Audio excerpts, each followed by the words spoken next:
And Mr. Schroeder, your airlines cumulatively have spent $26 million paying gate agents between 2022 and 2023 to catch passengers whose bags are a little bit too big. $26 million. I mean, if people want to know why it's such a terrible experience to fly, this is news for them today. Your airlines are paying millions of dollars to your employees to harass people who've already paid. They're there in line because they've already paid. It's unbelievable. By the way, let me just ask you this while I have you here. Why is it that you charge different people different fees for carry-on bags? Why is that, Mr. Klein? Why isn't it just a flat fee? Why is it that I might get charged one fee, but my wife might get charged a different fee? Why is that?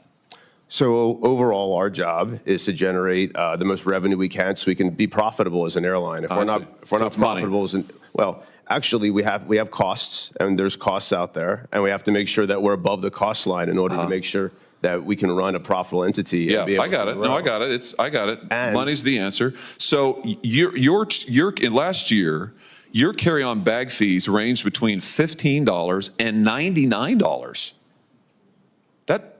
That's extraordinary. One person might pay 15, somebody else might pay 99. How do you determine it? Is it based on personal characteristics? It's you charge never women more? It's never based on personal characteristics. You charge minors more? We do not, sir. What, just people who are suckers? I mean, how do you do it? Well, there is a cost to carry any kind of bag. Yeah, but why do you charge some people more? I understand the cost, and you make clear money's your bottom line. I get that, but why is it that you're charging some people what, triple, quadruple the amount? Well, the length of the flight should matter in this as well. So yeah, but that's not the data. The data shows is we're talking about the same people on the same flight might get charged radically different prices for a one carry-on bag. You do the same thing for check bags. Why is that? Right. So just for the record, the $99 charge has been reduced to $79 as a maximum. And what ends up happening here is we want to make sure that we can get the best price to the best people at the right time. The best people? Who would they be? Sorry, let me rephrase. The right price. Are those the people who, what? I mean, no, explain it to me. I'm interested. Who are the best people? Well, that was the misstatement, sir. What we're trying to do is get the right price at the right time. And what that also means is making sure that if someone's on a flight that's now filling up, and we have a lot of, as we talked about, unbundled pricing. And they get screwed? So like if you have the misfortune of having to book your flight at the end because maybe something's been canceled, then you're going to get screwed? Is that what you're telling me? You're not one of the best people. Are you referencing just fares I'm just responding to your testimony. I'm listening to you, and you just said as a flight's filling up, you're going to get charged more. Not always. Sometimes you'll get charged less. Exactly. Right. Sometimes. Right. But you'll never know, right? That's the beauty of it. It's like Russian roulette. Flying on the airline is, I would disagree, you have no idea in the world. I would disagree. Wait, no idea. You just said it. It's very transparent. We'll have it. Listen, there'll be a transcript generated, and I'll send it to you with a bow on it. You can read your own testimony just now. You have no idea what the fee is going to be ever. Mr. Schroeder, what about you? Your airline charges, sometimes it's $0 for a bag checked. Sometimes it's $99 for a bag checked. On a sorry, that's carry-on. Excuse me, carry-on. For check bag, it could go from $0 to $138. Who knows what it's going to be? Why do you vary it so much? Is that fair to the consumer? So it depends again on routes, and so there's just demand around that. No, that's not true. We're talking about people on the same flights. Their prices may vary by huge astronomical percentages. Why is that? Well, that happens on airfare as well, and it does, and I want to talk about that next. I'll explain the model and how we think about things. So increasing ancillary historically has brought the fare down, and I brought up earlier that nearly 50% of people are not paying for a bag or a seat. We are providing options that people are deciding whether they want that or not.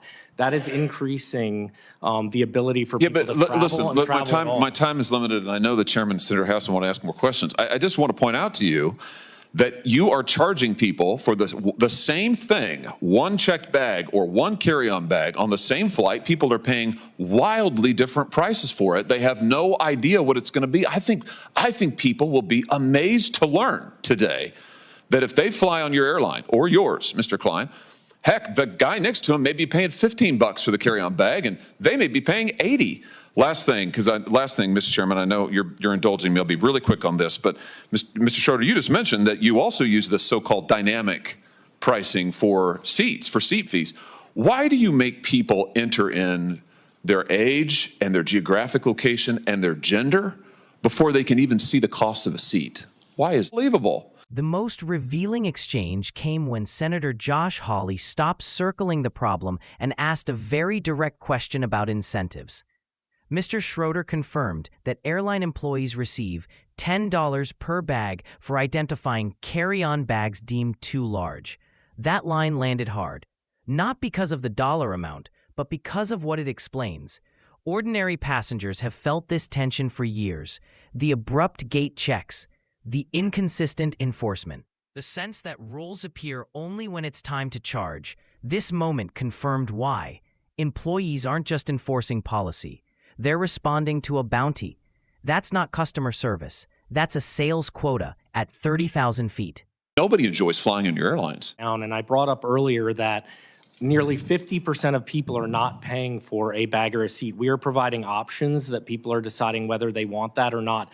That is increasing the ability for people to travel listen, and travel at all. my time is limited, and I know the chairman, Senator Hassan, want to ask more questions. I just want to point out to you that you are charging people for the same thing, one checked bag or one carry-on bag on the same flight. People are paying wildly different prices for it. They have no idea what it's going to be. I think people will be amazed to learn today that if they fly on your airline or yours, Mr. Klein, heck, the guy next to him may be paying $15 for the carry-on bag, and they may be paying $80.